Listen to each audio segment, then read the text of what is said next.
సుందరకాండం ధ్యాన శ్లోకాస్. గణేశ ధ్యానం. శుక్లాంబరధరం విష్ణుం శశివర్ణం చతుర్భుజం ప్రసన్నవదనం ధ్యాయేత్ సర్వవిఘ్నోపశాంతయే.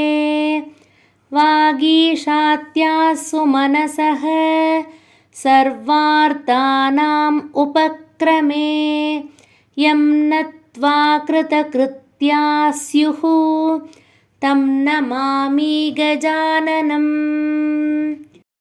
సరస్వతీ స్తుతి. సాంత్రానంద రాగం.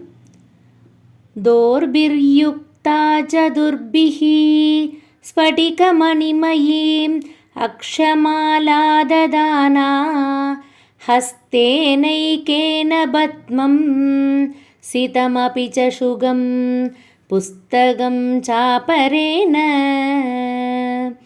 భాసాకుందేంతుషంగ స్ఫటికమణినిభా భాసమానా సమానా సా మే వాగ్దేవదేయం నివసతు వదనే సర్వదా సుప్రసన్నా.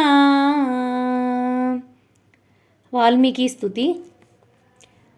కూజంతం రామ రామేతి మధురం మధురాక్షరం ఆరుహ్య కవితాశాఖాం వందే వాల్మీకికోకిలం.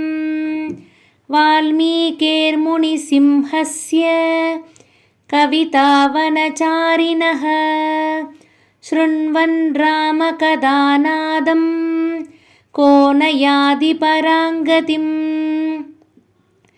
యః పిబన్ సతతం రామ చరితామృతసాగరం అతృప్తస్తం మునిం వందే ప్రాచేదసమకల్మషం.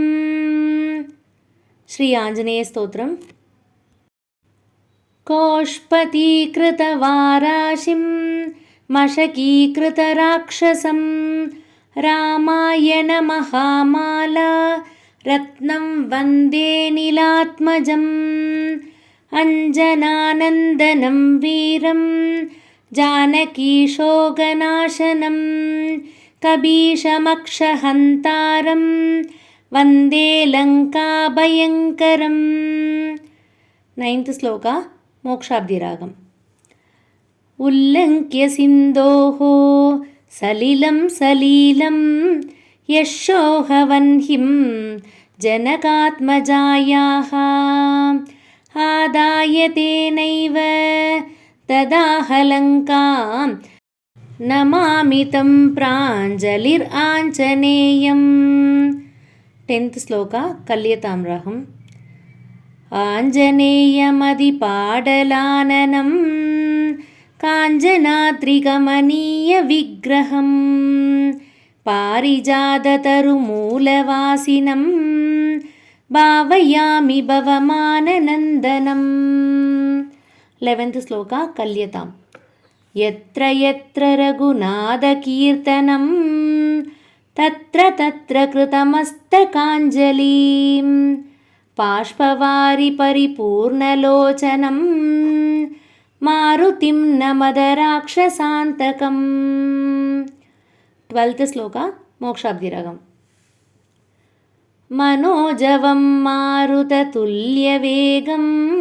జితేంద్రియం బుద్ధిమదాం వరిష్టం వాదాత్మజం వానరయూధముఖ్యం శ్రీరామదూతం శిరసా నమామి. శ్రీరామాయణ ప్రార్థన. కుట్టి సాంత్రానంద రాగం. యకర్ణాంజలి సంపుడైర్ అహరహః సమ్యక్ పిబత్యాదరాత్ వాల్మీకేర్వదనారవిందగలితం రామాయణాఖ్యం మధు జన్మవ్యాధిజరావిభక్తిమరణైః అద్యంతసోభద్రవం సంసారం సవిహాయ గచ్చతి పుమాం విష్ణోః పదం శాశ్వతం. 14th శ్లోక. కల్యతామ్రాహం. तदुपकदसमाससन्धियोगं सममधुरोपनदार्थवाक्यबद्धं रघुवरचरितं मुनिप्रणीतं दशशिरसश्च वदं निशामयत्वम् वाल्मीकिगिरिसम्भूता रामसागरगामिनी पुनातु भुवनं पुण्या रामायणमहानदी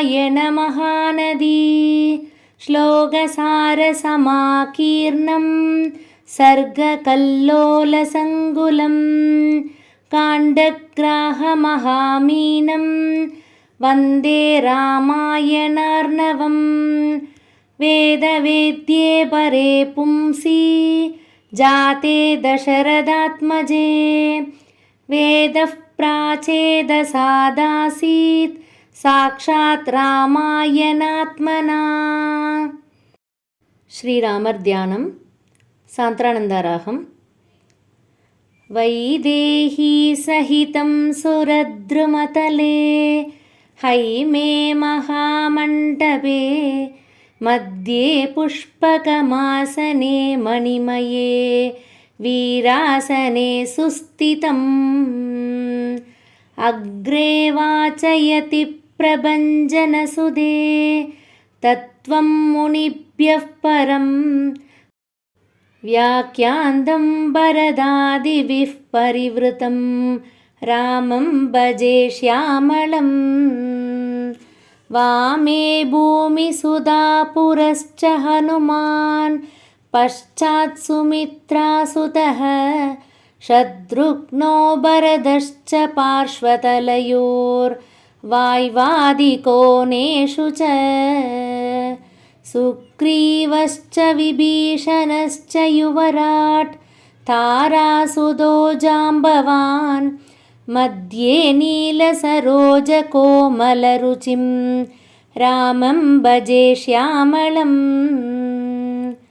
20th श्लोक मोक्षाब्धिरागम्।